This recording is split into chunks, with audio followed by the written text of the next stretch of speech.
L'amour, ce sentiment insaisissable, a façonné l'histoire de l'humanité. Poètes, philosophes et scientifiques ont tenté d'expliquer pourquoi certaines personnes éveillent en nous une attirance irrésistible, tandis que d'autres nous laissent indifférents. Certains parlent d'une alchimie chimique, d'autres invoquent le destin ou le concept d'âme sœur. Mais derrière ces explications se cache une réalité souvent ignorée.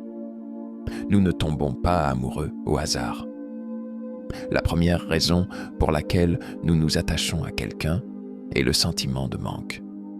Nous pensons inconsciemment que cette personne possède ce qui nous fait défaut et qu'en l'ayant à nos côtés, nous serons enfin complets. C'est une illusion puissante, un mirage qui nous pousse à idéaliser l'autre, à le charger du poids de nos attentes et de nos désirs inassouvis. Imaginez un puzzle auquel il manque une pièce. Une personne qui doute d'elle-même pourra être attirée par quelqu'un de confiant et charismatique. Quelqu'un qui a toujours cherché la stabilité peut tomber amoureux d'une personne qui incarne l'ancrage et la sécurité. Cet amour donne l'illusion d'être fort et passionné, mais il repose sur une base fragile, le besoin. Nous projetons sur l'autre nos propres insécurités et nos propres désirs, créant ainsi une image idéalisée qui n'a souvent rien à voir avec la personne réelle. L'amour devient alors un écran de fumée, une quête pour combler un vide intérieur. Et lorsque cet écran se dissipe, lorsque l'autre cesse de répondre à nos attentes, la désillusion s'installe. Les signes de cet amour par besoin sont nombreux. Un attachement trop rapide, une admiration excessive centrée sur certaines qualités spécifiques, une dépendance émotionnelle grandissante. La peur de perdre l'autre devient omniprésente, la jalousie s'installe et la relation devient un terrain miné par l'angoisse et l'insécurité. Pourtant, nous continuons de courir après ce type d'amour, car il nous procure une euphorie temporaire. Comme une drogue, il nous donne l'illusion d'être entier. Mais tôt ou tard, nous réalisons que personne ne peut nous apporter ce que nous ne possédons pas déjà en nous-mêmes. L'amour par reconnaissance. Quand deux âmes se rencontrent vraiment, imagine un instant, tu es au sommet d'une montagne, observant un paysage à couper le souffle. L'air est frais, pur, et face à cette immensité, tu ressens un sentiment profond de paix. Ce que tu ressens à ce moment précis n'a pas besoin d'explication. Il est là, brut, évident. C'est ainsi que fonctionne l'amour par reconnaissance. Contrairement à l'amour par manque, qui repose sur une illusion et une dépendance, l'amour par reconnaissance naît d'une connexion authentique. Il ne cherche pas à combler un vide ou à réparer une faille. Il ne surgit pas du besoin, mais de la compréhension mutuelle, de la reconnaissance d'une vérité partagée entre deux êtres. Tu n'aimes pas l'autre parce qu'il possède ce qui te manque, mais parce que tu te reconnais en lui. Son regard, sa présence, sa manière de penser, tout cela résonne en toi comme une musique que tu connais déjà, mais que tu n'avais encore jamais entendue dans cette tonalité. Cet amour est fluide, naturel, sans lutte ni conquête. Il ne s'impose pas, il s'épanouit de lui-même. L'amour par reconnaissance ne cherche pas à posséder. Il n'impose pas d'attente démesurée. Il n'exige pas d'être comblé. Il est stable, patient, et surtout, il n'a pas peur. Il ne craint ni le silence, ni la distance, ni le temps qui passe. Il est là, tout simplement, parce qu'il est fondé sur une vérité profonde et sincère. Les personnes qui vivent ce type d'amour se reconnaissent instantanément. Il ne s'agit pas d'une passion brûlante et destructrice, mais d'un feu stable qui réchauffe sans consumeur. C'est un amour qui accepte l'autre dans toute sa complexité, sans chercher à le modifier ou à le façonner selon ses propres attentes. Imagine deux fleuves qui coulent côte à côte. chacun garde son propre cours, mais ensemble, ils forment un courant puissant. Ils ne se mélangent pas pour se perdre. Ils avancent ensemble, en harmonie. Voilà la véritable essence de l'amour par reconnaissance. Mais alors, comment cultiver un tel amour? Comment éviter de tomber dans l'illusion du manque et de la dépendance? La réponse est simple, mais difficile à appliquer. Tu dois d'abord apprendre à te reconnaître toi-même, attirer un amour authentique. Tout commence par toi. Dans un monde où l'amour est souvent présenté comme un idéal à atteindre, une quête effrénée vers l'autre parfait, nous oublions une vérité fondamentale. L'amour que nous attirons est un reflet de ce que nous sommes. Imagine un miroir. Lorsque tu te regardes dedans, ton reflet ne sourit pas si toi-même tu ne souris pas. Il ne projette pas de lumière si ton visage est plongé dans l'ombre. Les relations humaines fonctionnent de la même manière. L'amour que tu reçois de l'extérieur est un écho de l'amour que tu te portes à toi-même. Mais voilà le problème. Beaucoup cherchent l'amour comme une béquille, une solution à leurs insécurités, une manière de combler un vide intérieur.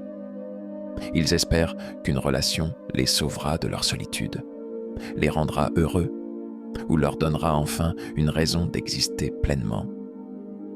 Mais ce n'est pas ainsi que fonctionne un amour véritable. Le paradoxe de l'amour est simple. Plus tu cherches désespérément à être aimé, moins tu attires l'amour sincère.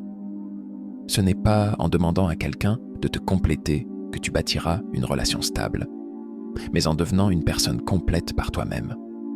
Alors, comment cultiver cette plénitude intérieure qui attire naturellement un amour fondé sur la reconnaissance et non sur le besoin?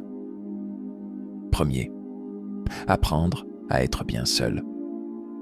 La peur de la solitude pousse beaucoup à se précipiter dans des relations qui ne sont pas alignées avec leurs véritables désirs.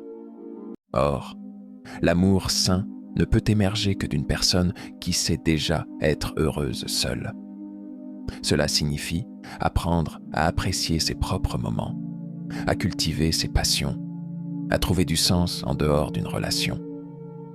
Pose-toi cette question. Si tu étais seul pour toujours, pourrais-tu tout de même mener une vie épanouissante? Si la réponse est non, alors ton besoin d'amour est probablement un besoin de remplissage plutôt qu'une véritable envie de partage. 2. Développer une estime de soi solide. Une faible estime de soi conduit souvent à accepter des relations médiocres, à tolérer des comportements toxiques ou à s'accrocher à quelqu'un qui ne nous correspond pas. Pourquoi? Parce qu'au fond, on pense ne pas mériter mieux. L'amour que tu acceptes est directement proportionnel à l'amour que tu te portes.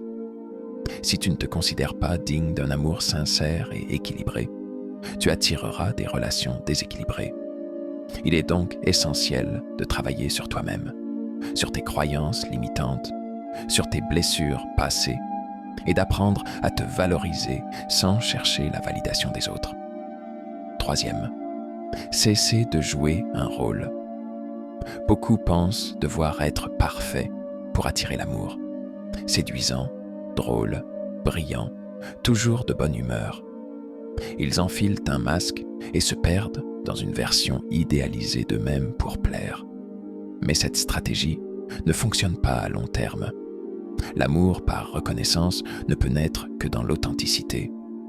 Plus tu es vrai, plus tu attires des personnes qui t'aiment pour ce que tu es réellement, et non pour une façade temporaire.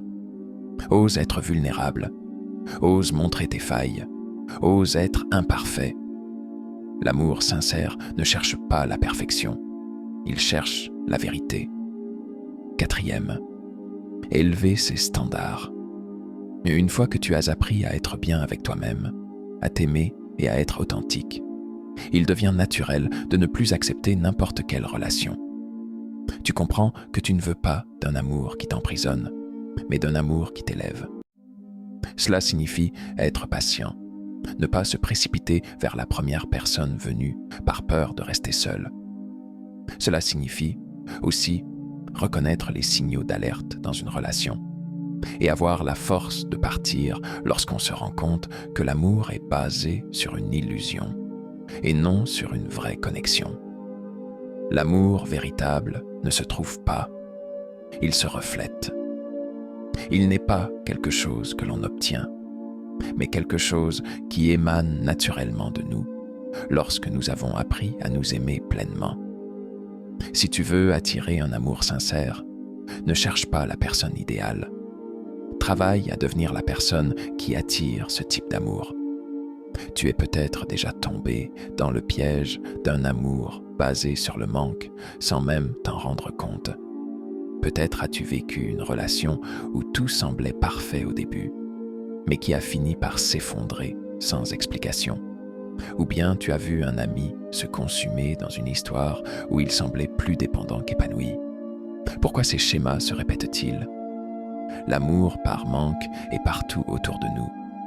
Il est présent dans les relations où l'un des partenaires devient presque obsédé par l'autre, où l'on vit dans la peur constante d'être abandonné. Il se cache dans ces couples qui ne peuvent pas passer une journée séparée sans ressentir de l'angoisse, ou encore dans ces histoires passionnelles qui brûlent avec intensité, mais qui finissent toujours par laisser des cendres. Prenons un exemple simple. Imagine une personne qui n'a jamais appris à être seule. Dès qu'elle sort d'une relation, elle en cherche immédiatement une autre. Non pas parce qu'elle a trouvé quelqu'un de vraiment compatible, mais parce que le vide de la solitude lui est insupportable. Elle s'accroche alors à la première personne qui lui donne un peu d'attention, confondant le besoin avec le véritable amour. Résultat, elle finit dans une relation où elle tolère des choses qu'elle n'aurait jamais acceptées si elle s'était sentie complète par elle-même. Autre scénario, une personne qui doute profondément de sa valeur. Elle ne se trouve ni belle, ni intéressante, ni assez bien pour mériter l'amour. Mais voilà qu'un jour, quelqu'un entre dans sa vie et la couvre de compliments, la met sur un piédestal, lui donne enfin l'impression d'exister. Elle ne tombe pas amoureuse de la personne en face d'elle, mais de la sensation qu'elle lui procure. Elle devient dépendante de cette validation extérieure. Mais que se passe-t-il lorsque l'autre personne cesse de lui donner cette attention constante? L'angoisse s'installe, la jalousie surgit, la peur de l'abandon devient insoutenable. Ce n'est pas de l'amour, c'est une addiction. Comment éviter ces pièges et bâtir une relation basée sur la reconnaissance? Première étape, apprends à reconnaître tes propres schémas. La première étape est d'identifier les patterns qui se répètent dans ta vie amoureuse. Si tu réalises que tu es souvent attiré par des personnes qui ne te traitent pas bien, ou que tu ressens une angoisse dès que tu es seul, c'est un signe que ton besoin d'amour est lié à un manque et non à une réelle compatibilité. Pose-toi ces questions. Suis-je attiré par cette personne pour ce qu'elle est réellement ou pour ce qu'elle me fait ressentir? Ai-je peur d'être seul, Est-ce que j'idéalise l'autre au point de ne pas voir ses défauts? Si les réponses t'amènent à voir que ton amour est basé sur un besoin de remplissage, alors il est temps de faire un travail sur toi-même. 2. Regarde comment les autres vivent leur amour. Les couples qui durent partagent souvent un point commun. Ils sont bien ensemble, mais ils sont aussi bien séparément. Regarde autour de toi. As-tu déjà vu des couples qui semblent en harmonie, sans être constamment collés l'un à l'autre? Ils ne sont pas fusionnels, mais ils se respectent, s'admirent et avancent ensemble. Leur amour n'est pas une cage, mais un espace où chacun peut grandir. À l'inverse, observe ces couples où l'un des partenaires contrôle l'autre, où la jalousie est omniprésente, où l'un des deux semble constamment dans l'attente de preuves d'amour.